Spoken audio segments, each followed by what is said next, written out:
मुल्क के रहनुमा कहाँ थे जब हमारे लोगों को हथकड़ी और बेड़ी लगा के भेजा जा रहा था? क्या ये मुल्क इतना कमजोर हो गया? क्या इस मुल्क की ताकत इतनी कम हो गई?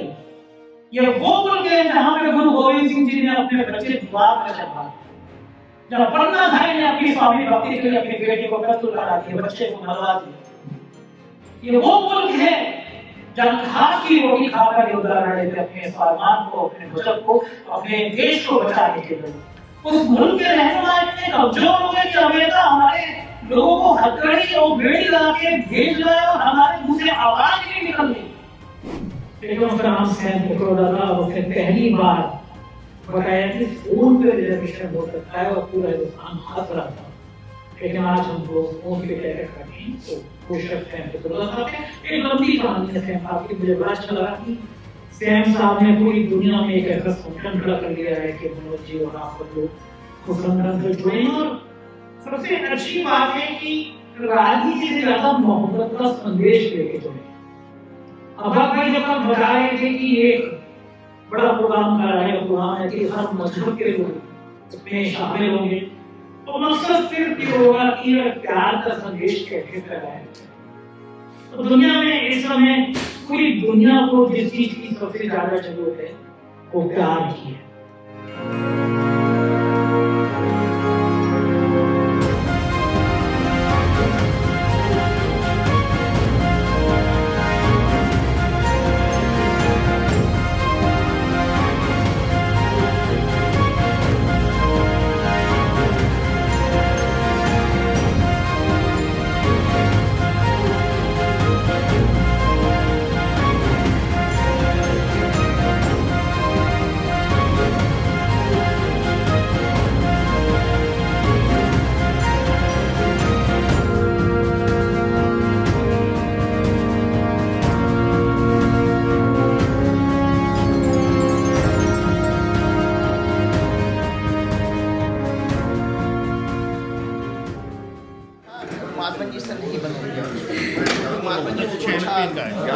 हम telling you, देखो हम लोग इनको सुनते हैं, खाली सुनना तो एक अलग की बात है, बट इनसे इंस्पायर होना, कुछ भी काम करना, ये जो काम कर रहे हैं इन्होंने कभी ये नहीं कहा कि ये पॉलिटिक्स अच्छी है, ये पार्टी अच्छी है। इन्होंने कहा कि आने वाले विजन पे काम करो, विजन बड़ा होना चाहिए, उन्नति होनी चाहिए, पार्टी कोई भी हो। कभी इन्होंने इनको इसीलिए लाइक किया जाता है, कभी इन्होंने ये नहीं कहा कि ये गलत है और वो गलत है, ये सही है। द ओनली थिंग इनके हमें लाइक करते हैं कि विजन इतना बड़ा है कि हम लोग अभी आप आए हो यहाँ पे ऑस्ट्रेलिया में, हमारा इंडिया, हमारे अगर भारतीय लोग इतने आके ऑस्ट्रेलिया को इतना अच्छा बना सकते हैं तो हम 140 करोड़ इंडिया क्यों नहीं। So this is what inspire अस। और आज की डेट में इस चीज़ के हम आपके फैन हैं और ये सीरियसली पहले कभी नहीं मिले। एक फ़ोन पे, एक मैसेज पे, सोशल मीडिया के एक मैसेज पे आज मिले, ये होना चाहिए। हमारे इंडिया में एक छोटा सा मैसेज करो, आदमी वहाँ पे पहुँचे। इंडिया से तो स्पेशल गेस्ट आज आए हुए Sanjay Sharma, 4 PM channel, India में one of the fastest growing channel. और पीछे जुलाई में रिपोर्ट आई थी, इसमें ये चैनल सबसे ज़्यादा सब्सक्राइबर इस चैनल के हैं, व्यूअरशिप है। तो उसके ओनर फाउंडर बहुत ही निडर पत्रकार इंडिया के, मीडिया पर्सनैलिटी, हमारे बीच में संजय शर्मा। उनके साथ राजीव नारायण शर्मा जो इंडिया के जाने माने एस्ट्रोलॉजर, वो भी आज हमारे साथ। और बहुत ही भाग्य का दिन हमारे लिए, सिडनी में इंडियन डायस्पोरा है, हमारे छोटे से नोटिस पे दोनों को सुनने के लिए आया है, उसके लिए बहुत संजय जी और राजीव जी ऑस्ट्रेलिया में अपने पर्सनल विजिट पे हैं। तो हम सब की तरफ से, डायस्पोरा की तरफ से बहुत बहुत स्वागत है आपका, और आपकी पत्रकारिता को भी हम सब सल्यूट करते हैं। आप अगर मैं चाहूँगा कि एक छोटा सा बुके दे के हम आपका स्वागत करना चाहें।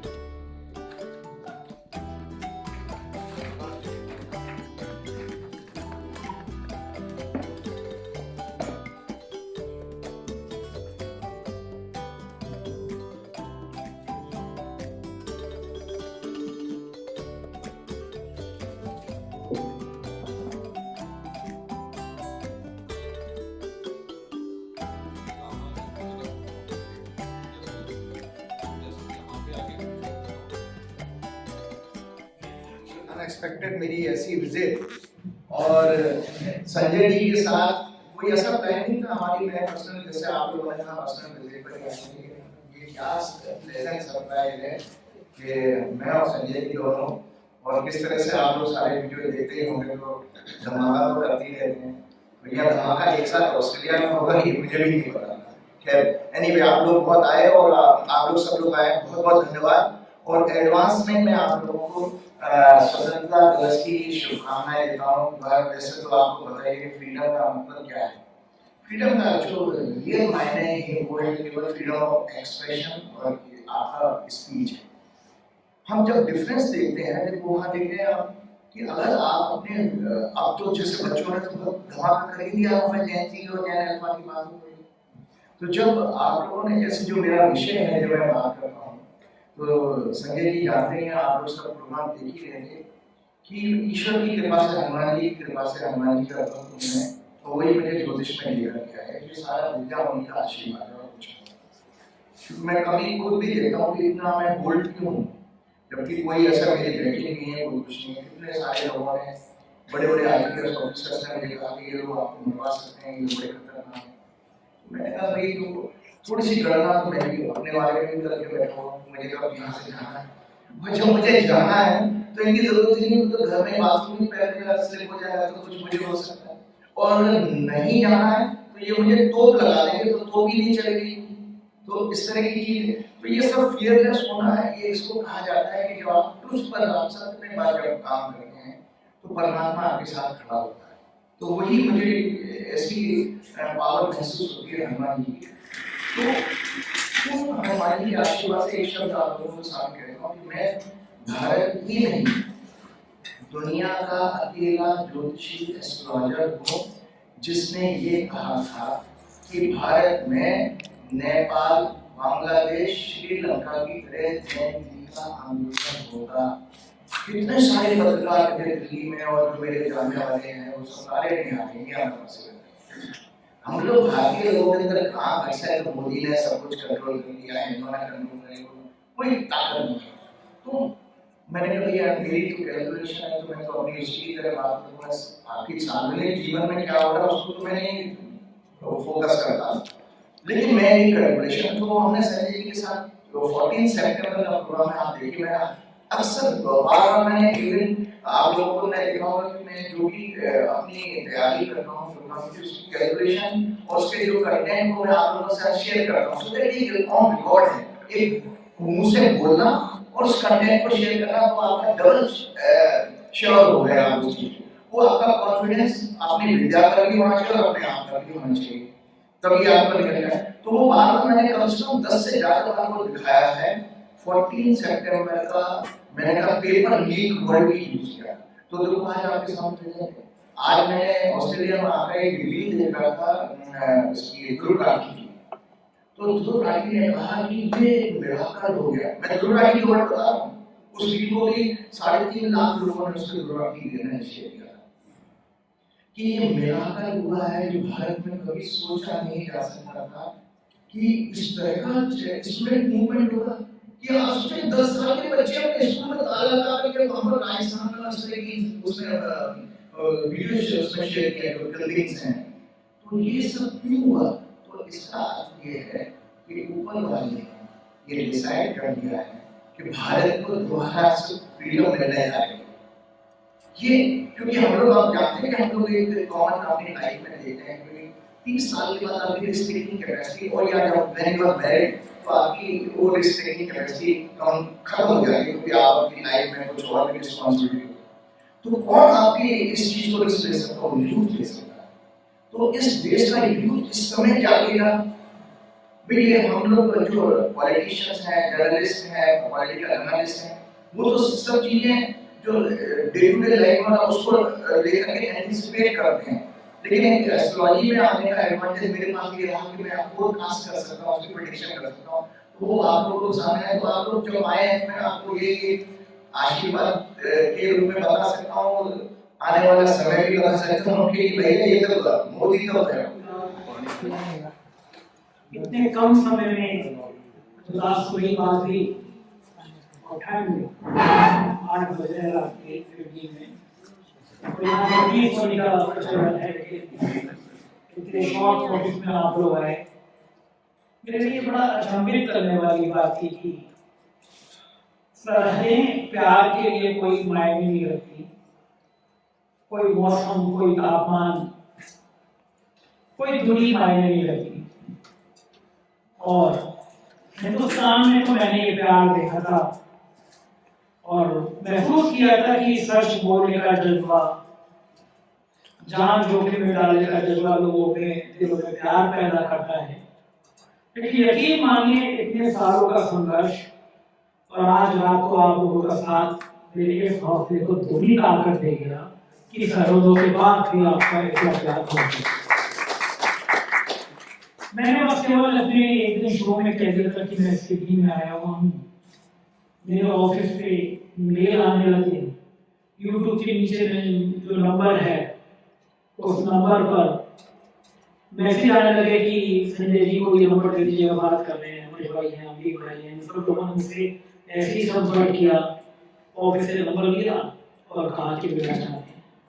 तो ये मेरे लिए बड़ी हैरानी वाली बात थी। ये तो मैं देखता था कि 140 मुल्कों में 4PM देखा जा रहा है, लेकिन एक देखना अलग विषय होता है और कोई व्यक्ति उस चैनल को चलाने वाला आए तो उसे इतने आदमी तरीके से मिलना, इतने प्यार से मिलना जैसे कोई अपना भाई, अपना दोस्त, अपना बेटा आया हो, ये बहुत बड़ी बात। और इस बात को मैंने कल रात को 1:30 बजे तक महसूस किया।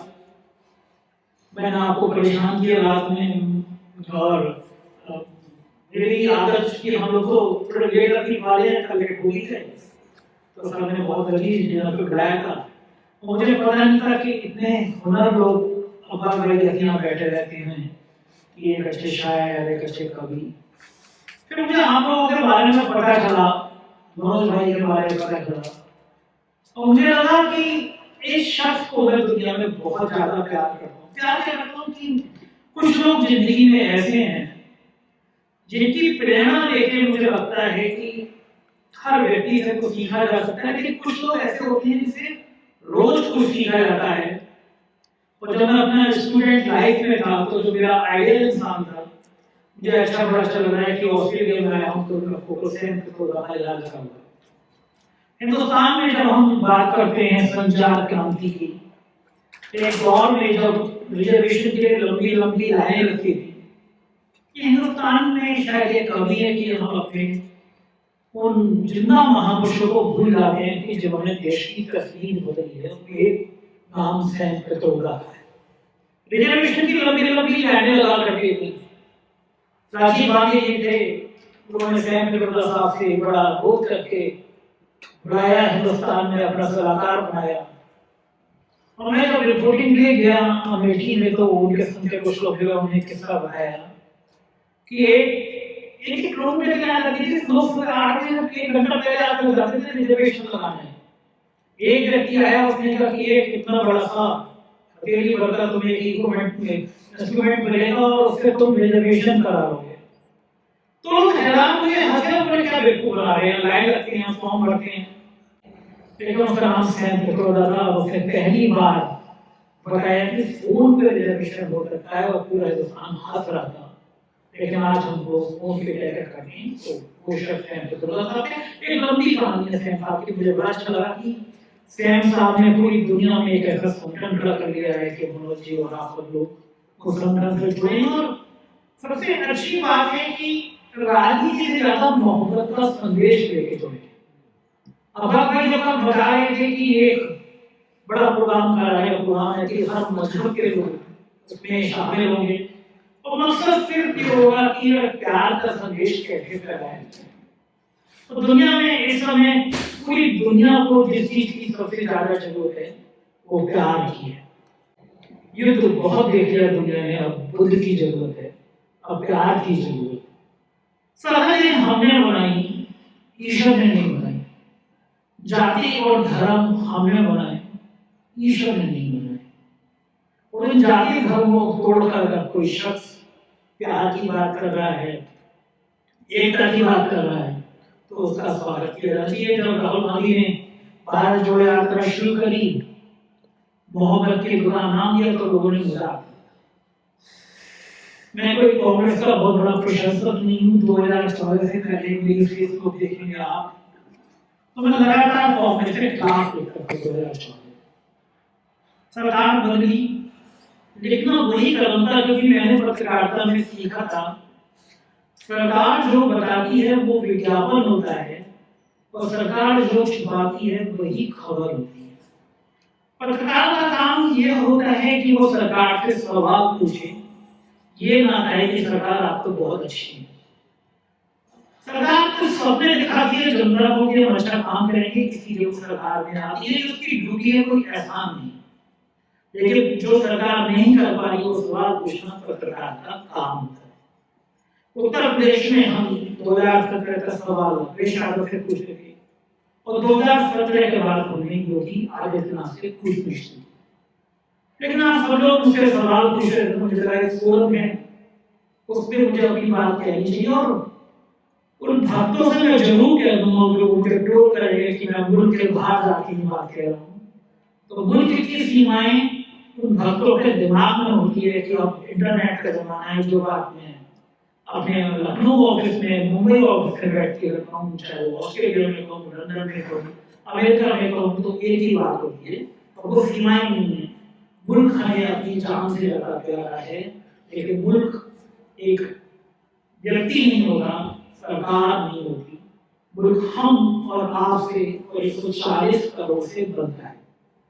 सवाल ये हो गया कि कुछ लोगों को ये लगने लगा है कि वो व्यक्ति सरकार नहीं, वो देश है, और यही गलतफहमी इस भारत को कहीं ना कहीं पीछे धके हुई है।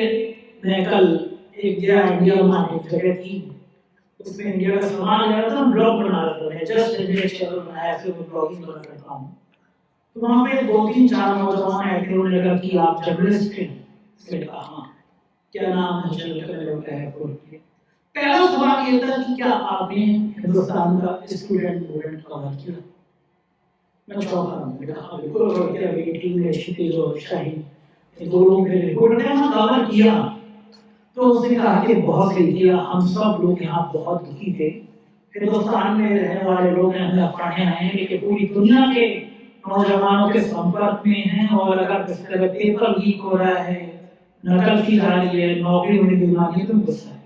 मैं चौंका कि यह आंदोलन अब भारत का नहीं है, ये आंदोलन व्यवस्था बदलने के लिए पूरे मुल्क में खड़ा हुआ है। कोई गलत नहीं है, चाहे वो जंतर मंतर के छात्र हो, चाहे वो झारखंड के छात्र हो, मांगे जायज है कि हमें पेपर लीक नहीं चाहिए, हमें भ्रष्टाचार नहीं चाहिए, नौकरियों में भाई भतीजावाद नहीं चाहिए। उत्तर प्रदेश में विधानसभा सचिवालय में नौकरी निकलती है, सारे ब्यूरोक्रेट को, मंत्रियों और विधानसभा के लोगों को मिल जाती है, मामला सरकार में जाती है कि सुप्रीम सीबीआई जांच ना हो जाए, ये सब हो गया।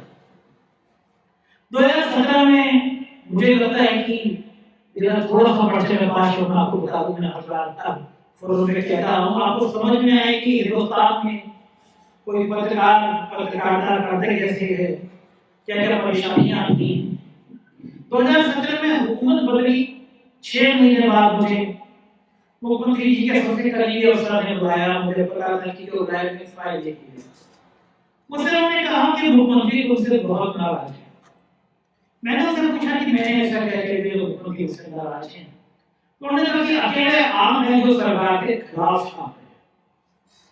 और आप जानते हैं कि आप लोगों को शायद नहीं पता होगा, उत्तर प्रदेश सरकार का तब बजट उन्होंने मीडिया के लिए 1000 करोड़ रुपए से ज्यादा का रखा।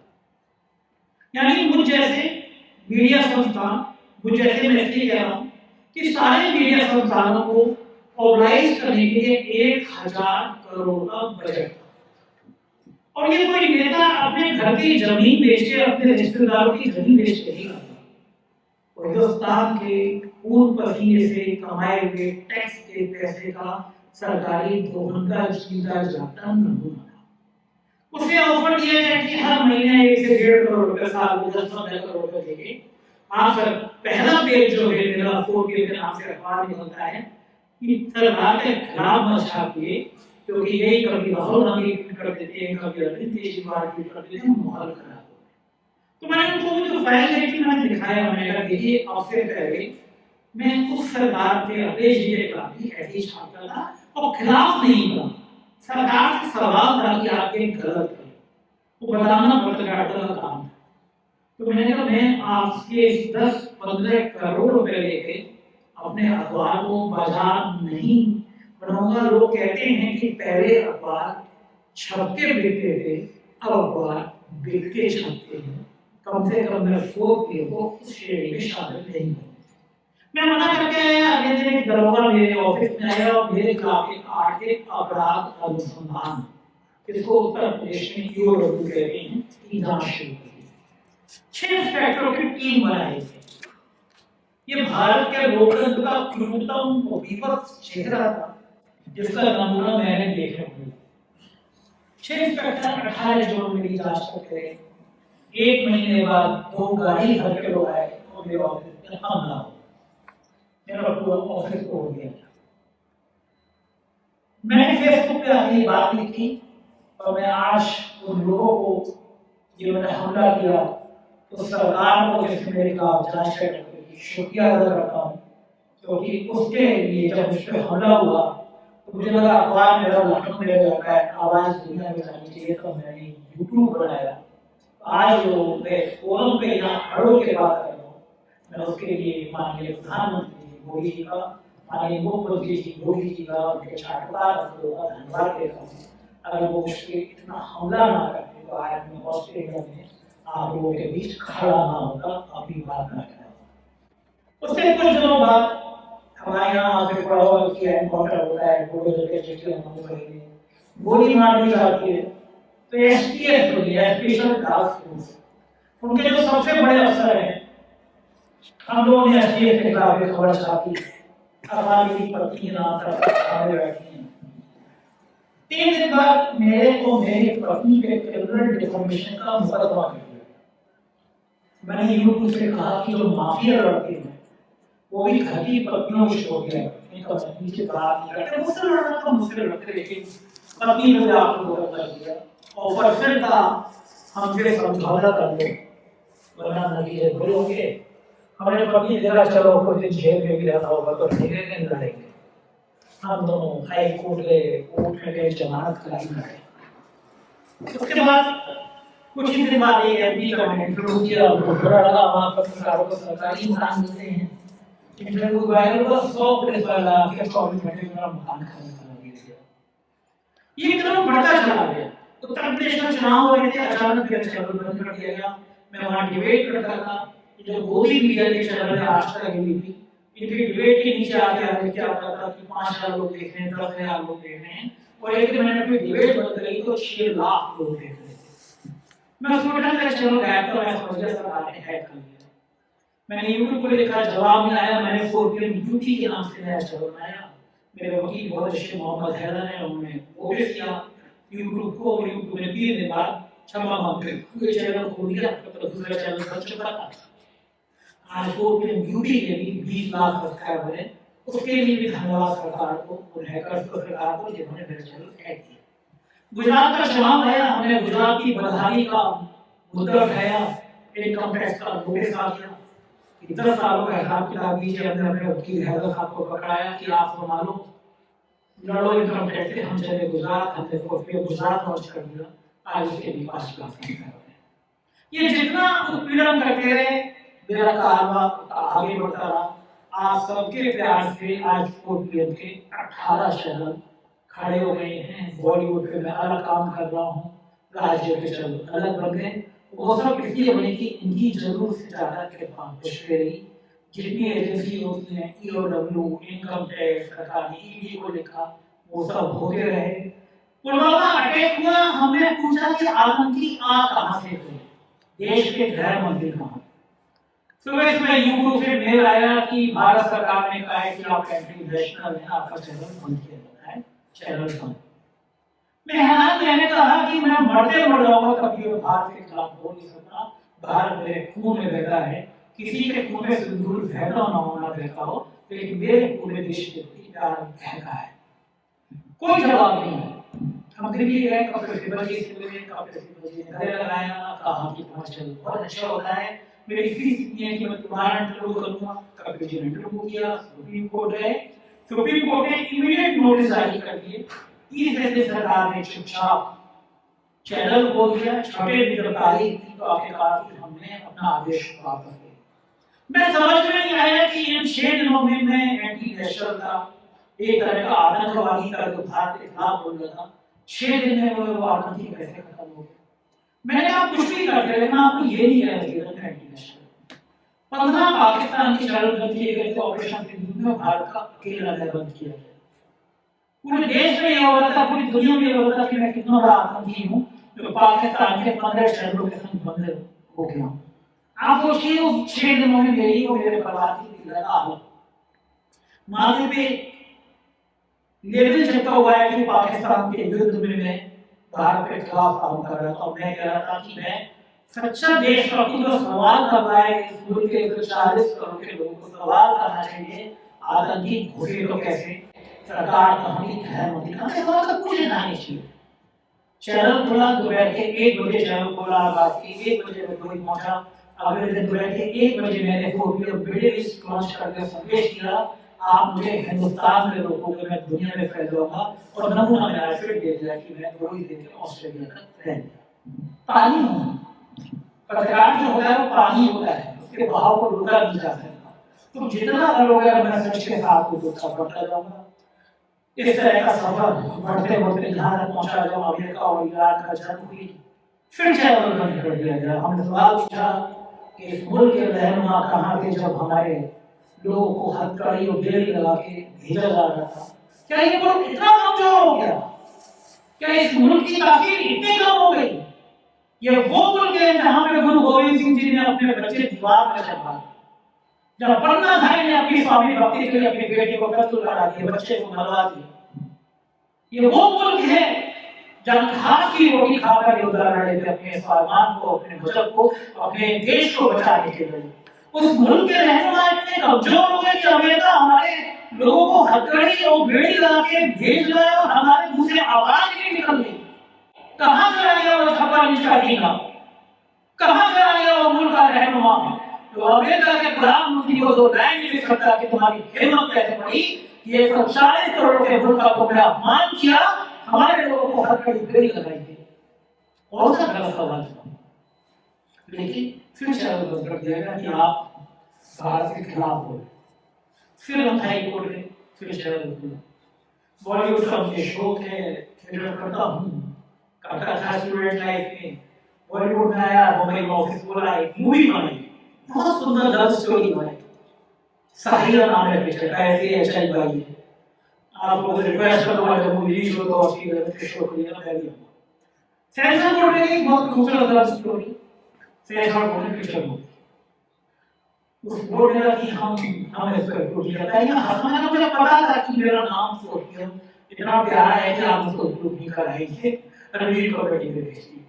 यानी एक चैनल इतना बड़ा सरकार को हो जाए, सरकार को खन्ना लगे, तो मुझे लगता है कि मैं सही पत्रकार कर रहा हूँ, कम से कम बोली नहीं। इन सब का नतीजा हुआ कि 4 साल हो गए, पूरे देश में फोर्टियम लगातार नंबर 1 है। 1 करोड़ व्यू लगभग रोज चैनल के आते हैं। सोचिए कितनी बड़ी ताकत है। 1 करोड़ व्यू किसी चैनल का आ जाना, देश के बड़े बड़े मीडिया हाउस 10 लाख व्यू की लेकर रखते हैं। और केवल ये हो पाया कि आज मैंने आपके चेहरे पे ये पढ़ा है कि जब कोई पत्रकार सच की राह पर चलता है तो पूरे दुनिया उसके साथ होती है। और यही मेरी ताकत है, कोई दूसरी पूछे नहीं। लोग से पूछे तो मैं डर नहीं लगता। कल ये बात भाई कह रहे थे, मैं कहता हूँ कि मैं आदमी से क्या चुकूं। एक ताकत है जो सबको ताकत देती है, तो फैसला वही करेगी, तो मुझे क्या चुकूं। राजीव जी ने प्रोग्राम पर पूरी तरह से दोस्त में आती है, लोगों ने बताया, लेकिन उनका प्रोग्राम पूरी दुनिया में इतना पॉपुलर है, अगर मैं ना करूँ तो अगले संडे को हुआ राजीव जी का सके। तो ये एक यात्रा है, अनवर यात्रा है। बहुत छोटे बधाई से होके आया था, पूरी दुनिया में 140 मुल्क के लोग अगर राजकोट गेम को देख रहे हैं, 1 करोड़ व्यू हो जा रहे हैं, 18 चैनल बन गए। बॉलीवुड में जिससे मिल रहा हूँ वो चैनल को जानते हैं, तो मुझे बड़ा अच्छा लगता है। मुझे लगता है रास्ता कठिन हो सकता है, असंभव नहीं हो सकता। राहुल गांधी को पप्पू कहने के लिए सैकड़ों करोड़ रुपया खर्च कर दिया है, उनके बयानों को तोड़ मरोड़ के चलाए। बड़े बड़े मीडिया हाउस, सुरेश शर्मा, सुधीर चौधरी, रजनाओं, कश्यप, कल्याण जैसे कलम के चेहरे इस आदमी को पप्पू छुट्टा जाने कैसे करे। मुझे हैरानी होती है, रिएक्ट नहीं करता वो बंदा। मुझे लगता है राजनीति आती नहीं है राहुल गांधी को, रिएक्ट क्यों नहीं करती है। फिर एक दिन उसने कहा कि मुझे बोलना नहीं है, मुझे अपने कलम से साबित करना है। और जब कड़कड़ाती ठंड में टी-शर्ट पहने हुए नौजवान कन्याकुमारी से कश्मीर तक मोहब्बत की दुकान के लोगों के साथ चला, तो लगा कि यह देश के बदलाव की एक नई दिशा है। और बड़े बड़े वादे अब की बार 400 पार के हजारों करोड़ खर्च करके स्लोगन नोएडा के एंकर का डांस एक तरफ रह गया। और इस तरह की राजनीति करने वालों ने विश्व गुरु को पूर्ण बहुमत की सरकार से रोक दिया। अब की बार मोदी सरकार कहने वाले अब की बार एनडीए सरकार कहने लगे। और जैन जी के आंदोलन ने घमंड खत्म कर दिया, अहंकार तोड़ दिया और उस धारणा को मजबूत किया कि ईश्वर का, खुदा का यीशु का, सबका भगवान का एक भोजन है व्यक्ति का घमंड। जिन बुतों में खुदा की बू आ जाती है वो बुत तोड़ दिए जाते हैं। तो इस नौजवानों ने, भारत के नौजवानों की अंगड़ाई ने घमंड तोड़ा है। मैं अच्छा मुझे लगा कि मैं आप में से जितने मेरी बात हुई वो सब हिंदुस्तान को बहुत प्यार करते हैं। ऑस्ट्रेलिया में रहकर भी उनके नसों में, उनके जज्बे में हिंदुस्तान धड़कता है। वो हिंदुस्तान की तरक्की चाहते हैं, हिंदुस्तान की मोहब्बत का पैगाम दुनिया में फैलाना चाहते हैं। और हम सबके दिल और जहन में हिंदुस्तान है, लेकिन वो हिंदुस्तान है जहाँ पे रहने वाले 140 करोड़ के लोग एक रहें। दिवाली मुसलमानों के घर में मिले और ईद पे से वजह हिंदुओं के घर में बसे। ये किस्सा और याद आता है, मीना कुमार की शादी होकर अमरवा गई, मुस्लिम परिवार में शादी हुई, कमाल अबोई था से एक बेटा था। ये वैसे किस्सा सुना हुआ, हिंदुस्तान की तस्वीर, हिंदुस्तान की आत्मा है। वहां पे बेटे को कुरान पढ़ाना, ये वो कि अमरवा में कुरान कौन पढ़ेगा, तो वो कि पंडित जी हैं शास्त्री जी, वो कुरान पढ़ा। मीना कुमार जी अच्छा है कि शास्त्री जी कुरान पढ़ाते हैं। बुलाया गया, मीना कुमार जी ने कहा मुझे अपने बेटे को कुरान पढ़वानी है, बोलना तो शुरू कर दूंगा। मीना कुमार जी का फीस कितनी, तो जो लाइन उन्होंने कही वो लाइन इस मुल्क की आत्मा की। उन्होंने कहा कुरान पढ़ाने की फीस कैसे, जब उर्दू पढ़ाएंगे तो फीस दे।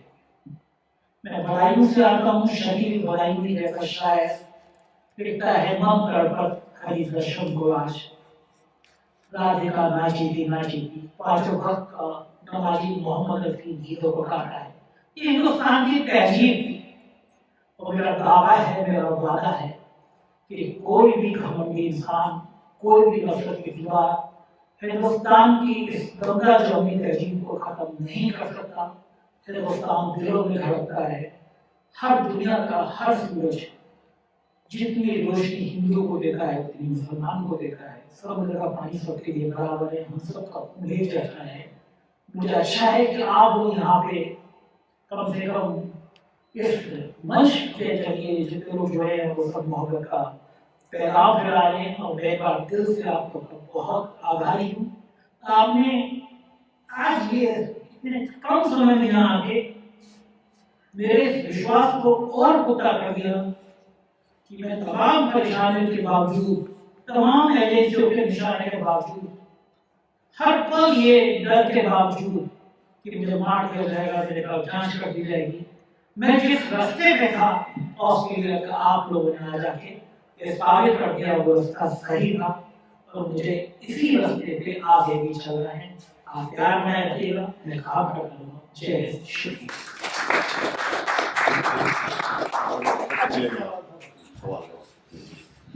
जी बिल्कुल, मैं चाहता हूँ कि आप लोग अगर भारत के लोकतंत्र, भारत की मीडिया में क्योंकि आप लोग बहुत जागरूक लोग हैं, बहुत सारे सवाल आपके मन में होंगे, और एक पत्रकार जो होता है वो समाज की कई सारे लाइनों में काम करता है, सड़क पे काम करता है, लोगों के बीच में करता है। तो मैं अगर कुछ बता पाया आप लोगों को तो मैं थोड़ा बताइए और बताइए। आप गुजरात से आते हैं, नाम को परिचय के साथ बताइए कुछ ही अल्पेश कुमार, जी। क्या अल्पेश कुमार गुजरात विदेश तक चैनल चालू करना, तो 4 तक है ना, ऐसे विदेश तक। जिस वजह से ये तिलस्मा खड़ा हुआ ना, जी जी, उसी का सहारा लेना चाहिए मेरे हिसाब से। कैसे? आप वहाँ एक प्रोग्राम बनाओ, यहाँ से हमारे जैसे लोग जुड़ेंगे, बताएंगे कि क्या असलियत है हर चीज की। सही बता रहा हूँ। बिल्कुल सही सुझाव है आपका। आप चाहते हैं कि हम ऑस्ट्रेलिया में आए जहाँ पे आप लोगों से संवाद करें और दुनिया कैसा देखती है, दुनिया के बाहर भारत को कैसा देखा जाता है, ये पढ़े। तो मैं आपका सुझाव स्वीकार करता हूँ। आप वहाँ से ही करो। हाँ, यहाँ के लोगों को जोड़ के दो। अच्छा सुझाव है, करते हैं। हम एक काम करते हैं, एक प्रोग्राम शुरू करते हैं और महीने में 3 या 4 बार एक व्यक्ति से हम आधे घंटे का शो करेंगे, है ना। वो तो उससे सभी लोग जुड़ते रहेंगे, जितने लोग हफ्ते में 2 बार भी कर सकते हैं। बड़े सारे ऐसे टॉपिक हैं हाँ। जो हम बता सकते हैं। हाँ। लोग जो कंपैरिजन करते रहते हैं ना, हाँ, ठीक है। कि आना चाहिए कि नहीं आना चाहिए। बिल्कुल ठीक बात अब है। यहाँ जब ये आके गए हमारे साथ, जी, माहौल जी। और खराब हो चुका है यहाँ पे, वो भी हम डिस्कस करेंगे। अच्छा। यहाँ का माहौल भी खराब हो चुका है। अच्छा, ये लोग कहाँ है बताओ। लिटरली यहाँ पे सबसे हेटेड कम्युनिटी हमारी है। अच्छा, सबसे हेटेड इंडियन कम्युनिटी। कुछ लोग किसी को भी आज लास्ट 1 साल में जो बदल चुका है माहौल, वो मैंने कितनी कंप्लेंट करी है यहाँ पे, होम मिनिस्टर को, चीफ मिनिस्टर को, सब डाल के रखा हुआ है। इंडियन का मतलब ये भी सोशल मीडिया में, हाँ, जैसे मैं किसी को कल परसों चीफ मिनिस्टर को बता रहा था कि this has started in Gujarat like AG support against मुस्लिम, चालू हुआ धीरे धीरे। हाँ, पहले था ये खाली बातों में, फिर आया सोशल मीडिया पे, फिर रोड पे आ गया। सेम यहाँ पे भी अभी पूरा Sure. Anti Indian sentiments. अगर कोई यहाँ का एमपी, हाँ, इवन यहाँ का प्राइम मिनिस्टर भी कुछ लिखता है, हमारे लोगों के साथ कोई फोटो आती है या तो कुछ अच्छा लिखता है हमारे लोगों के बारे में, तो उसकी पूरी की पूरी ट्रोलिंग हो जाती है। हाँ, उनका और बहुत खतरनाक ट्रोलिंग हो रही है, बहुत खतरनाक। हाँ, नई सरकार आने वाली है या तो आ सकती है, जिनकी चांसेस ये लोग लगा रहे हैं, उनको तो कोई चाहिए ही नहीं बाहर वाला। अच्छा, वो करेंगे नहीं, हमें भी पता है, ट्रम्प की जैसा ही होगा। लेकिन ये भी एक बड़ा मुद्दा है। बिल्कुल ठीक है। और हम बिल्कुल आपका बहुत सिक्योरिटी सारा कंसर्न्स, बहुत सारे हमारे बच्चे जो स्टूडेंट हैं ना यहाँ पे, हाँ। भुगत रहे हैं रोड पे, हाँ। रेसिज्म हमें नहीं हो रहा है क्योंकि we are like established, but फिर भी पता नहीं। अल्पेश जी जो कहना चाह रहे हैं कि जो राइट विंग का जो राइज है, वो ऑस्ट्रेलिया में भी पूरी तरह से सिग्निफिकेंटली ग्रो कर रहा है। कहीं ना कहीं इसकी इंस्पिरेशन जो है राइट विंगर्स की, राइट विंगर पॉलिटिशियन की, कहीं ना कहीं इसकी इंस्पिरेशन हमारे जो राइट विंग का राइज इंडिया में हुआ है, उससे भी इनको इंस्पिरेशन मिली कि डिवाइड करके, डिवाइड और पोलराइज सोसाइटी को करके सत्ता पे आप काबिज हो सकते हो लंबे समय तक। अगर डिवाइड और करते रहे तो लंबे समय तक तो इसकी कहीं ना कहीं इंस्पिरेशन वहां से इंडिया से भी आई नहीं आगे पॉलिटिशियन को। ये हमारे यहाँ तो जो माइनॉरिटीज है वो तो पीढ़ियों से वहाँ की है। हाँ, सही बात है। हम तो यहाँ पहली पीढ़ी है, हाँ, हमको तो बड़ा इजी है यहाँ टारगेट करना। हाँ, यहाँ जो तीसरी पीढ़ी है ना, जो समझो हम यूएस में इंडियंस की, दिखते तो हमारी जैसी ही है, ठीक बात है। भले ही लैंग्वेज उनकी जो भी हो, वो भी लेकिन समझ अच्छी रहे हैं। बात अल्पेश भाई ये हो रही है कि जो नफरत वाली मीडिया है उसका भी हिंदुस्तान में इस आंदोलन में चेहरा एक्सपोज हो रहा है सोशल मीडिया पर। और मैं पिछले दिनों में देख रहा हूँ कि सोशल मीडिया पे इनकी जो ट्रोल आर्मी है वो कहीं ज्यादा पीछे छूट रही है। कारण ये है कि पूरा नैरेटिव वहाँ के सो कॉल्ड अपने आप को स्टैब्लिश मीडिया जो कहती थी, आज तक, एबीपी, ये थे। मैं किसी भी हिंसा का पक्षधर नहीं हूँ, कभी किसी पे हिंसा करनी भी नहीं चाहिए, लेकिन जब माइक आईडी नौजवानों ने देखी, कहीं कपड़े फाड़ दिए गए, कहीं बदतमीजी हुई, अब वो स्टूडेंट को, दिल्ली वाले स्टूडेंट को झारखंड से कंपेयर करने के लिए पहुंच गए कि आप झारखंड चूंकि राज्य की सरकार है तो करें। और पत्रकार कैसे हैं, एक मिस्टर चोपड़ा है जो अपनी नफरत फैलाने के चक्कर में राजस्थान में FIR भी हो गए, वो आईसीयू के अंदर चले गए। आईसीयू में आपको अलाउ नहीं होता है, जूते उते सब उतारते हैं कि डॉक्टर की करेंगे, थोड़े वहां खड़े होकर वो रिकॉर्डिंग कर रहे हैं। इस बात पे झारखंड पुलिस ने उनको पूछताछ के लिए बुलाया। उनके टोला में कहा साहब देखो हमारा स्टूडेंट गूगल कवर करने रहे थे इसलिए बच गया। लेकिन पहली बार मैंने देखा कि ये गोदी मीडिया के लोगों के अंदर डर पैदा हुआ, गनर लेके करने लगे। हम तो कभी आज तक सोचते भी नहीं गनर क्योंकि जनता ही हमारी गनर है। लेकिन आप सही कह रहे हैं कि जब विश्वगुरु जी यहाँ पे आए तो उसके बाद मुझे भी मैंने कुछ खबरें देखी है माहौल बिगाड़ दिया है यहाँ के ना। हाँ, मीडिया में इतना छा गया ना, तो अब आप लोगों को वो काम दे गए, होमवर्क दे गए कि थोड़ा काम आप बढ़ा दीजिए क्योंकि आपको जवाब तो आप ही को देना है। तो उन्होंने आपको होमवर्क दे दिया कि भाई अब थोड़ा सा और एक्टिव हो जाओ इनके जवाब। और मैं ये भाई बता रहा हूँ कि हिंदुस्तान में ये नफरत अब फैलान किया गई। कारण ये है कि जैसे मैं जिस सोसाइटी में रहता हूँ, मेरे मित्र थे एक मल्टीनेशनल कंपनी में काम करते थे, 1.5 लाख सैलरी थी। तो 2014 में उनको भगवान विष्णु का अवतार बताया कि भाई बच्चे की फीस इतनी, पेट्रोल इतना। इन 10 सालों में जो घर का खर्चा है ना वो 35% बढ़ गया। तो जब पेट पे आग लगी है ना, रोटी लगी है ना, तो फिर इनका सब भ्रम टूट रहा है।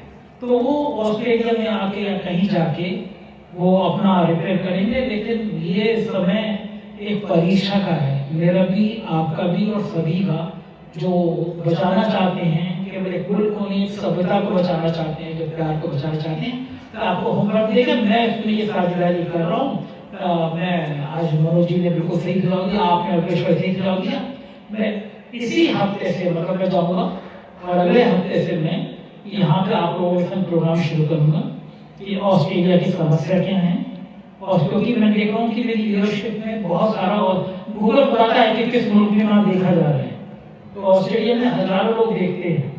तो लावानी फायदा ये होगा कि हाँ। धमकी रूट से लोग जाते हैं, पंजाब और गुजरात ज्यादा अफेक्टेड है। हाँ। अगर ये सब प्रोग्राम करोगे ना तो उससे कई लोगों का वो जो है ना कि भाई कैसे भी करके निकल लो, हाँ उनको भी इंफॉर्मेशन अच्छी मिलेगी। तो ऐसा करना नहीं चाहिए। नहीं ठीक, गलत नहीं है। और ये सब यहाँ रोजी रोजी नहीं है। बिल्कुल ठीक ये है। लोग सोच रहे हैं ना यहाँ सब कुछ रोजी रोजी, ऐसा कुछ नहीं नहीं है। ठीक है, बिल्कुल बिल्कुल है। लाइक डिफरेंस है, वो बिल्कुल पता चलेगा। बिल्कुल। अगर जाके अगले हफ्ते से ऑस्ट्रेलिया का फोन आपको नजर आने लगेगा। Thank you.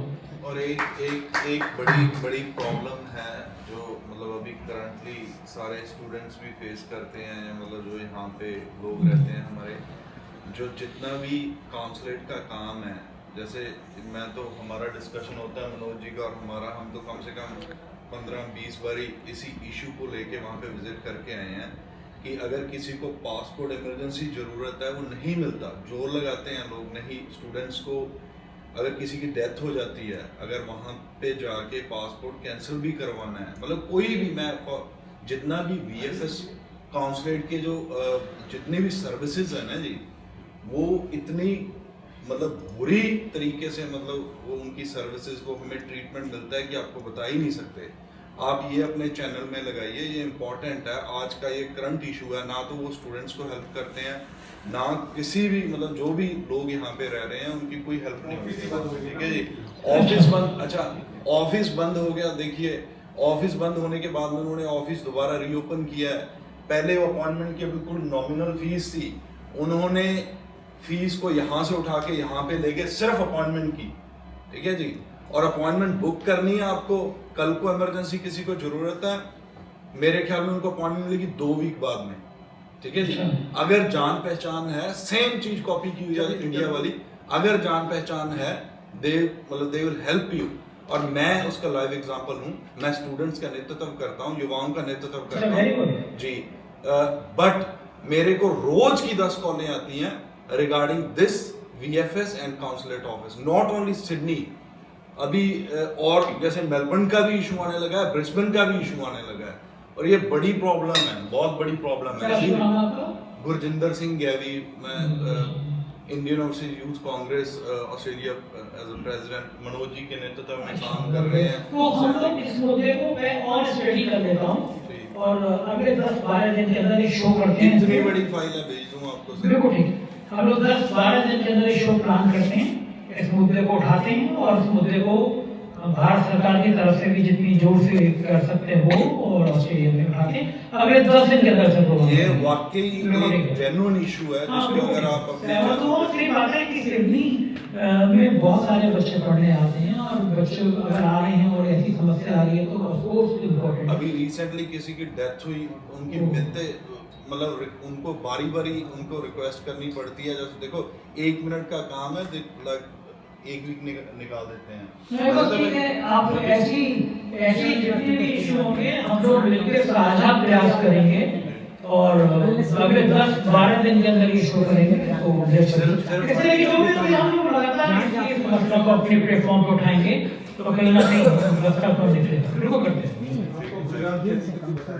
बिल्कुल गुजरात की हकीकत तो पूरी दुनिया जानती है।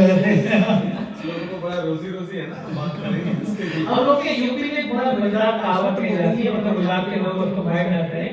हम लोग कहा जाता है कि माल कमाएगा गुजरात का भाई, घंटा बजाएगा यूपी बिहार का भाई। क्योंकि चाहे मंदिर का राम मंदिर का निर्माण हो या कोई भी हो, ठेकेदार गुजरात के होते हैं। तो इसलिए कही जाती है कि मां अभी हम बताना पड़ेगा तब जाएंगे। भाई ये तो घोषणा कर दी थी कि कई महीने पहले कि जुलाई से आंदोलन शुरू होगा और 6-7 महीने चलिए क्या है तो मुझे लगा कि क्यों राजीव जी बात से कहते हैं राजीव जी जाएंगे कब वो बताइए। आंदोलन तो शुरू हो गया। इस सेंटर को बता देंगे यार, इस बार बड़ा आराम से बैठेंगे ना यहाँ पे आए हैं, इस बार भी किताब ला लेके आएंगे आराम से कैसे इस संडे को इस संडे को और अभी तो राजीव जी यहाँ पे एक मुझे रहने वाले हैं, आपको नंबर ले लीजिए। हाँ अभी है यहाँ पे। हाँ तो आप लोग आराम से राजीव जी का इस्तेमाल करिए। तो बहुत अच्छा, शुक्रिया जी, बहुत शुक्रिया। वेलकम आपका सबका यहाँ के लिए टाइम निकालने के लिए। आप जैसे जब भी अच्छे जर्नलिस्ट आते हैं, जब पॉलिटिशियन आते हैं, हमको बड़ी आस होती है इंडिया वालों को कि शायद कोई ना कोई अच्छा आस मिल जाए कि हम भी वापस आ जाएं। जब वहाँ के हालात देखते हैं तो वापस जाने को दिल नहीं करता। जब यहाँ पे आए थे तो यही सोच के आए थे कि थोड़ा समा कोई स्टडी के लिए आया, कोई पैसा कमाने के लिए आया, ये 2 पर्पज़ के लिए ही आए थे यहाँ परमानेंट रहने नहीं आए थे। जब हमने हालात देखे कि वहाँ के क्या है थे और यहाँ के क्या है, इसलिए हम यहाँ पे सभी लोग सेटल हो गए। किसी ने घर ले लिया, बिजनेस स्टार्ट कर लिया, अगली जनरेशन स्टार्ट हो गई है। तो मैं एज ए जर्नलिस्ट आपको तो मैं आपसे एक ही क्वेश्चन करता हूँ जी। पहले आज से 20-30 साल पहले जी न्यूज़ आती थी शाम को 15 मिनट आधा घंटा, तो उसमें सही इन्फॉर्मेशन मिल जाती थी लोगों को। आज न्यूज़ चैनल्स सारा दिन चलते हैं, 2400 घंटे चलते हैं, 1500 चैनल हैं, न्यूज़ एक भी सच्ची नहीं। तो उस चीज़ का मतलब क्या मापदंड है? तो मतलब किस चीज़ पे लोग ट्रस्ट करें? यहाँ पे एक गवांडी देख के जाता है कि पाकिस्तान में बम गिर गया और मैं अपने घर में बैठा देख रहा हूँ, अभी तो कब बातचीत चल रही है। जो सभी कोई इसका कभी सरकार की तरफ से देखना चाहिए कि एटलीस्ट क्या सच है और क्या झूठ है। अगर वाकई झूठ फैलाया जाता है तो सरकार को इस पर एक्शन लेना चाहिए, क्योंकि ये बहुत मतलब लीड कर रहे हैं लोगों को जी। और अब मेरा एक और था जी क्वेश्चन, जो न्यूज़ चैनल हैं वो तो एंटरटेनमेंट का साधन बन रहे हैं जी, तो जो मूवीज़ हैं वो एक न्यूज़ डॉक्यूमेंट्स बन रही हैं। जैसे कि धुरंधर देख रहे हो आप,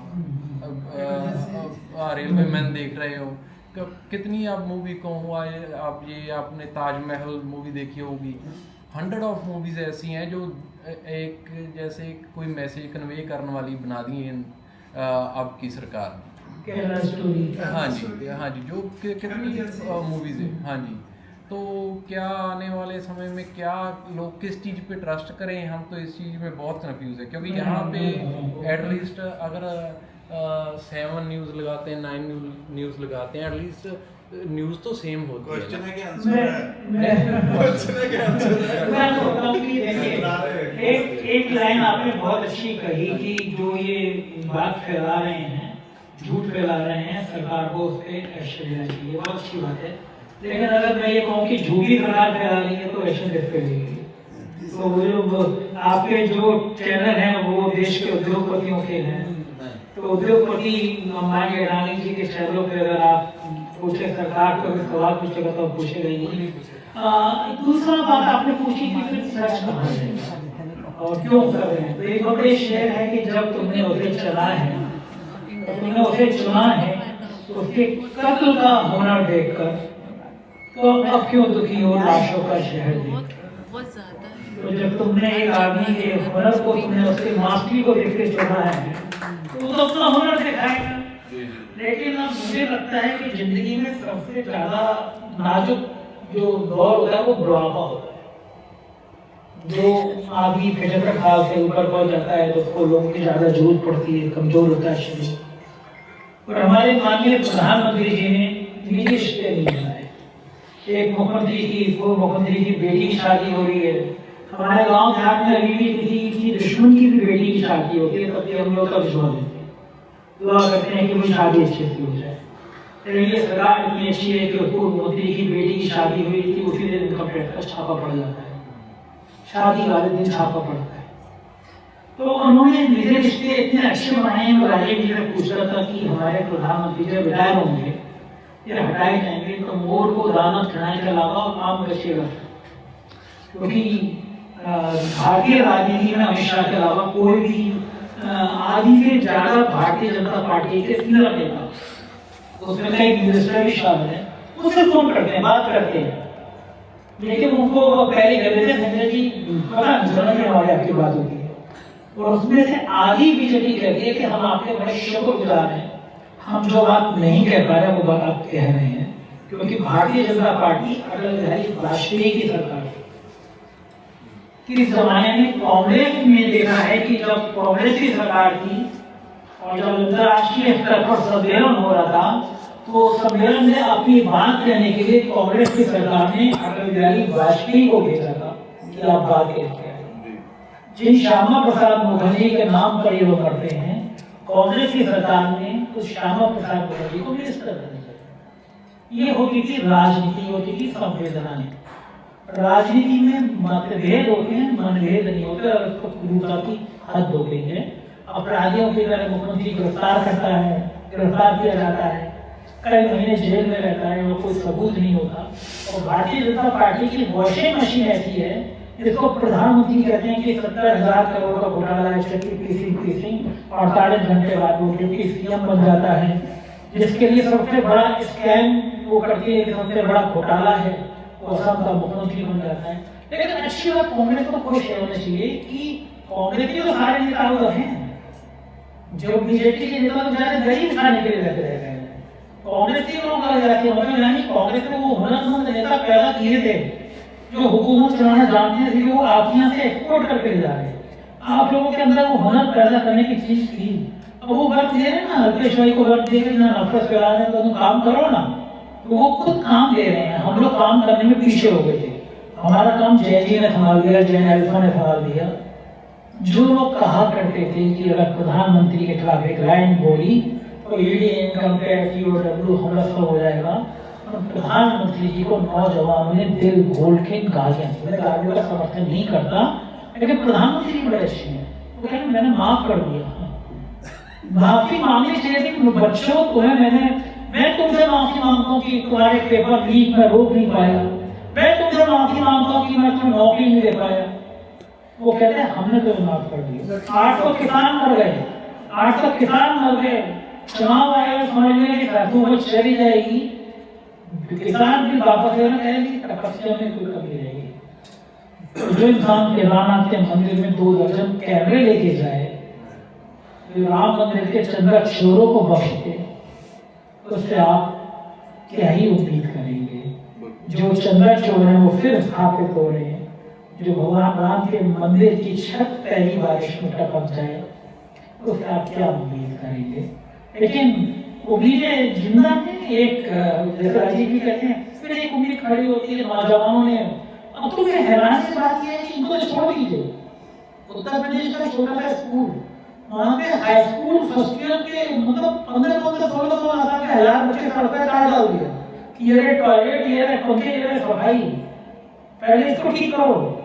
पूरे देश में ऐसी खबरें आ रही है कि बच्चे आ रहे सड़क पे, तो कम से कम माँ बाप को शर्म आ रही है कि जो हम हिंदू मुसलमान सोसाइटी में बैठ के करते हैं हमारे बच्चे। अच्छा, दूसरी बात क्या कहते हैं, कहते हैं अब्दुल की स्टोरी टाइट कर दी, ये बड़ा पेमेंट परमानेंट है, होता है ये पंचर बनाने वाले एक विरोधी सांसद हैं, वो जयजी का आंदोलन कहते हैं पंचर बनाने वालों की औलादे हैं, मतलब मुसलमानों को टारगेट कर रहे हैं। मैं फिर कहता हूँ कि अब्दुल पेंशन बनाता था 50 रुपए का, उसका रेट हो गया 125 रुपया, महंगाई बढ़ गई। तो चूड़ी कितनी टाइट हुई, चूड़ी टाइट हुई IIT में पढ़ रहे बच्चों की, जिनमें से 1/3 बच्चों की नौकरी नहीं मिली। वो सब के सब हिंदू थे, एक तो मुसलमान हो तो सब हिंदू थे। मल्टीनेशनल कंपनी बनाने की नौकरी कितनी नहीं, वो सब हिंदू थे। चूड़ी टाइट करने अब्दुल की चूड़ी टाइट हो गई, पांडे की, और पांडे की समझ आ रहा है कि देश में चूड़ी टाइट कितनी हो रही है, अब्दुल तो मजे कर रहा है। और इनकी हुकूमत ने एक बड़ा अच्छा काम किया, मैं तो प्रैक्टिकल देख रहा हूँ। मुसलमानों ने सोच लिया कि अगर हमारी लड़ाई होगी तो पुलिस का सुनवाई नहीं होनी है। उत्तर प्रदेश में मुसलमानों ने लड़ना बंद कर दिया कि लड़ेंगे, दोनों पक्ष बंद हो जाएंगे, बर्बाद हो जाएंगे। मुसलमानों ने सोच लिया कि तालीम ही इकलौती चीज है। पहली बार मैं देख रहा हूँ मुसलमानों के बच्चों ने पढ़ाई करना शुरू कर दी, ज्यादा पढ़ना शुरू कर दिया।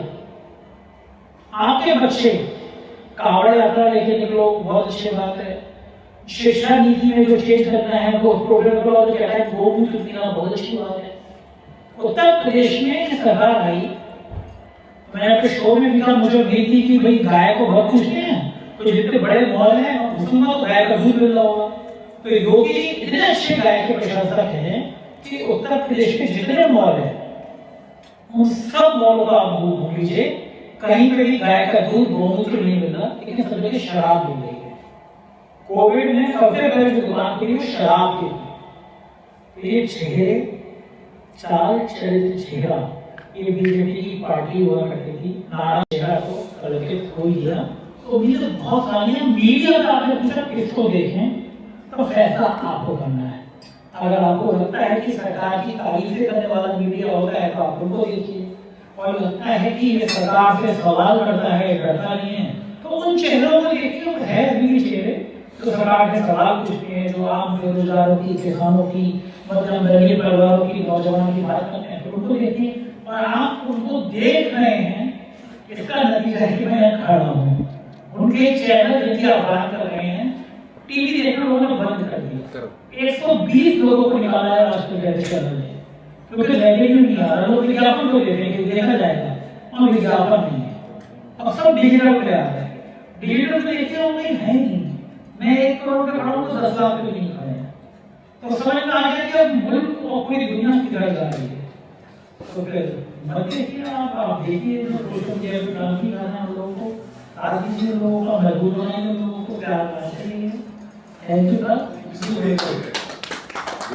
अगर आप थोड़ा सा और डिस्कस करें, जिस तरह से ईडी की रेड, पुलिस की रेड, आपका ऑफिस तोड़ा गया, चैनल बंद किया गया, तो बड़ी देखिए वो कहानी में सबसे ज्यादा मर्म किया है। इस तरह से परिवार में भी आप कल बता रहे थे आप इंश्योरेंस लेके कर बैठे, वो मेरे कुछ हो जाए तो इंश्योरेंस से कुछ वो थोड़ा सा बता। एक मिनट बस वो लास्ट में कह रहा हूँ। वो कहानी ये थी कि मुझे एसटीएफ के एक इंस्पेक्टर मेरा दोस्त हो गया था, जब मेरी जान चल रही थी, तो उसने मुझसे एक दिन आके कहा, बड़ा घबराया हुआ, उसका फोन आया कि कहीं और तुरंत मिलो। कहीं चाय की दुकान में गया, मुझसे बोले कि संजय आप एसटीएफ के खिलाफ बहुत बोल रहे हो, ये अपराधियों का समथिंग ध्रुव टाइप का मामला होता है, सबसे कम पर रहते हैं, आपकी शायद 8 दिन में हत्या करा देंगे ये लोग। तो पहले दिन में इसलिए टेंशन में आया कि मेरे घर में 3-3.5 करोड़ का कर्जा था बैंक का। तो मुझे लगा कि बच्चे छोटे हैं, ये अभी अगर मैं मर गया तो बच्चे पढ़ेंगे कैसे। तो मैंने 5 करोड़ का टर्म इंश्योरेंस कराया। तो मुझे घर पे आके मैंने वाइफ से कहा कि अगर मैं कुछ हो जाए तो 10 करोड़ रुपये मिलेंगे, बच्चे यहाँ पढ़ेंगे, यहाँ पढ़ेंगे, यहाँ पढ़ेंगे। तो थोड़ी रोने लाने लगी कि गलत है ये करने से हो। तो मैंने कहा कि भाई हम बहुत जीरो से शुरू की, छोटे शहर से आए थे, ऊपर वाले ने इतनी बड़ी ताकत दी है। लेकिन एक दौर ऐसा था कि मैंने घर पे ही कहा कि मेरी गिरफ्तारी तय है, क्योंकि मुझे बताया गया था, सरकार कह रही थी कि आर्थिक अपराध अनुसंधान के इंस्पेक्टर को कि झूठी सच्ची जो भी हो FIR करके बंद करो संदेश को। तो मैं मानसिक पीड़ा ये थी कि मैंने सोचा कि अखबार निकालना है 6 महीने के पैसे, ये 6 महीने इसको बेच के कैसे भी 6 लाख महीने लग जाएंगे मुझे जमानत कराने में, तो 6 लाख महीने अखबार चलाना है। तो उस दर्द को मैंने महसूस किया, उसको जब याद करता हूँ तो मुझे लगता है वो कितना पीड़ाजनक था मेरे लिए कि ये तय था मेरी जिंदगी में कि या तो मैं जेल में रहूंगा या मैं मारा जाऊंगा। सामने मेरे लिए हर महीने 1 से 1.5 करोड़ रुपए 2 करोड़ रुपए तक का ऑफर था। कम नहीं होते हैं भारत में 2 करोड़ रुपए बहुत है जिंदगी जीने के लिए, और कि इतना ही करना था कि बस वो लाइन है कि पल भर को मैं बेजमीर हो जाता, पल भर को मैं बेजमीर हो जाता, ना जाने कब कब वजीर हो जाता। मुझे बस पल चेंज करना था कि ठीक है कल से पल आपकी जगह करेंगे, सब कर ले हम भी करेंगे। लेकिन वो कठिन घड़ी थी, फैसले की घड़ी थी। मुझे लगा कि पैसा मिल जाएगा, रातों की चैन की नींद चली जाएगी, मेरी आत्मा मुझे जिंदा नहीं रहने देगी। मेरे मन में ये ख्याल आया कि मैं डर गया, और जो इतना प्यार इतना भरोसा लोगों ने मुझे दिया है कि यहाँ तक आया कि सरकार को मुझसे परेशानी होती है, उनका भरोसा टूटेगा। और जिंदगी में आप लोगों ने वो खड़क सिंह बाबा खड़क सिंह की कहानी सुनी होगी कि कुछ भी खत्म कर देना, लोगों का भरोसा मत तोड़ देना। तो मुझे लगता था ये लाखों करोड़ों लोग 87 लाख सब्सक्राइबर, ये 87 लाख लोग देख रहे हैं। सुबह ठीक 6 बजे भारत के टाइम से ठीक 6 बजे मेरा शो आता है, और वो 4 सालों से मैंने छुट्टी नहीं ली है। मैं 102 बुखार हुआ तब भी 2-2 गोली खा के वो शो 4 साल से होली दिवाली यहाँ हूँ वहाँ हूँ, शो जरूर ठीक 6 बजे है। और 6 बजे जब आता है मैं देखता हूँ आधे घंटे के अंदर तो 50,000 से ज़्यादा लोग हैं। तो मैं हैरान हूँ ये कौन लोग हैं। फिर मुझे लोगों ने बताया कि मुझे यूनिवर्सिटी में बोलने के लिए बुलाते रहते हैं यूनिवर्सिटी में। तो मैंने वहाँ कहा कि ये सुबह आधे घंटे में ये 50-60,000 लोग वो हैं जो टॉयलेट में पहले अखबार लेके जाते थे, फिर मोबाइल लेके जाते हैं। तो सुबह 1 घंटे में तो 4 साल में अभी मैं परसों यहाँ भी सिडनी में तो भी गड़बड़ा गया। सुबह उठता हूँ तो 9-10 बजे बच्चे कहते हैं घूमने चलना है, मुझे भी लगता है घूमने जाना चाहिए। हम लोग लौटते हैं 8-9 बजे, खाना वाना खाते 9:30 बजे। अब मुझे भारत में 8 बजे तक की जो राजनीति करनी होती है उसका मुझे शो करना होता है, यानी 8 बजे तक देश में क्या हुआ ये मुझे बोलना है। अब वो 8 बजे तक जब बोलना है तो मुझे यहाँ पे मैं डिस्प्ले करूँगा तो यहाँ पे 1 बजे लौटता हूँ, मैं 1 बजे वो शो करना शुरू करता हूँ, 3 बज जाता है मुझे। दोस्तों पिछले 10 दिनों में इंडिया से दोगुनी मुझे काम करना पड़ रहा है यहाँ पे आके, लेकिन 4 साल से एक साधना है। मैं अपने बेटे से कह रहा था, एक दिन सैटरडे की छुट्टी की बात कर रहा था, तो मैंने कहा दुनिया में कोई भी व्यक्ति, मैं अहंकार नहीं कर रहा, मंजिल के शिखर तक पहुंचना आसान होता है, सबसे बड़ी बात उस शिखर पर टिके रहना होता है। आप एक बार इंडिया में नंबर 1 आ गए, चलो ठीक है, बढ़िया बात। लेकिन 4 साल तक कंटिन्यू, लगभग जब चैनल बंद हुआ महीनों को छोड़ दीजिए, कंटिन्यू पूरे देश में 140 करोड़ के देश में 4 सालों के रिकॉर्ड में 4 PM लगातार 80 लोगों की मेरी टीम बिल्कुल दोस्तों की तरह रहती है मेरे, मुझे डांट देते हैं लड़के नहीं, अरे आप ये कर, लेकिन वो सब हमारे यहाँ एक चैनल बंद हुआ, हमारे एक लड़की है सिजा, उसने एक रील बनाई कि मोदी जी ओपीएम से इतना क्यों डरते हैं। इंस्टाग्राम पे तो उसकी रील 1 घंटे में 30 लाख लोगों ने देखी, और उसके 1 घंटे में मोदी सरकार ने उसकी रील पे इंस्टाग्राम पे प्रतिबंध लगा दिया। ये कर रही है, लेकिन वो टीम के लोग जब प्रतिबंध लगाते हैं तो और भागे से लड़ते हैं। वो लड़की महाराष्ट्र में आके रिपोर्टिंग करने जाती है, एक वीडियो 8 लाख लोग देखते हैं। तो मेरे टीम के लड़के लड़कियां, मेरे अप्रैल का रिश्तेदार बाकी लड़कियां सब आप 4-4 को सैलरी दे दीजिए, कह के देखिए, वो नहीं फोटो तो हमारा अपना है। एक परिवार मतलब है शायद देश में यूट्यूब में सबसे ज्यादा स्टाफ मेरे ही है, और ज्यादा से ज्यादा कहना सबसे ज्यादा डिवोटेड स्टाफ मेरे है। जो लोग जान दे सकते हैं वो लोग फुटवेयर में काम कर रहे हैं। तो एक मिशन बन गया। जब मैंने शुरू किया था तो मैं सोचा था कि बस संजय शर्मा चैनल बना दूं, कई लोगों ने नाम सुना है, लेकिन तब मुझे लगा कि मैं रहूं ना रहूं, एक नाम अगर बना तो मुझसे रवीश की एक दिन बहुत अच्छी बात कही। रवीश ने मुझसे कहा कि संजय, हम लोग जितने नाम, बड़े नाम देखते हैं यूट्यूब पे, हम लोग सब एक मीडिया का चेहरा थे। कोई आज तक का चेहरा था, मैं टीवी का चेहरा था, हम बड़े टीवी किसी एक ब्रांड का चेहरा थे, फिर अपने पास आ गए। बोले आप पहले इंसान मैंने देखे हैं जो छोटे से शहर पे खड़ा हुआ और उस आदमी ने पूरी दुनिया में फोर्टे को एक ब्रांड बना दिया। तो मैं अकेला नहीं हूँ, उसमें सब आप सबकी भी भागीदारी, मेरी टीम की भागीदारी। और वो कह रहा हूँ कि मुझे लगता है, यकीन हो गया कि जो ताकत है, जो ईश्वर है, जब वो आपको कोई बहुत बड़ी चीज दे रहा होता है, वो आपकी परीक्षा ले होता है कि आप उस लायक हो या नहीं हो। तो वो जितनी हमले, जितनी जांचें, जितनी चीज थी, वो शायद इसी बात की परीक्षा थी कि मैं उस लायक हूँ या नहीं, मेरी औकात उतनी हैसियत है नहीं है। तो वो सारे टेस्ट पे जान जोखिम में डाल के मैं पास करता चला गया, अब आप लोगों ने ऑस्ट्रेलिया, फिर बारिश शुरू हो गया, बेटी मेरी यहाँ पे आई है, फिर यूनिवर्सिटी में पढ़ने आई है, तो आने लगा रहे आप सबके भरोसे रहेंगे यहाँ पे बच्चे, तो मैं बात ही रहूँगा। और इतना सुंदर, मैं तो अपने शो में भी करूँगा, ऐसा लगता है कि मेरे फेफड़ों को जिन सांपों से धोए किसी ने दोबारा कर दिया। इतनी अच्छी अच्छी हवा आती है यहाँ पे कि बिल्कुल लगता है कि यह मुल्क में। और मैं हमेशा माँ भी कहता हूँ कि सबसे पहली चीज दुनिया में जो है वो है ताजी हवा और शुद्ध पानी। आपकी ताकत, आपका पैसा सब सेकेंडरी है। तो आप बड़े खुशनसीब हैं कि आप ऐसे मुल्क में रह पा रहे हैं जहाँ हवा भी बहुत ताजी है। चाइनीज कंपनी हवा मॉडल में भर के ले जाती है। बहुत साफ सुथरा कल्चर होने की बात है। आप लोगों ने यूनिटी बहुत अच्छी है। मैं देखूँ इतने कम नोटिस का आप ठंड में आए, इतनी बातें कर रहे हैं, ये सब बड़ा अच्छा है कि।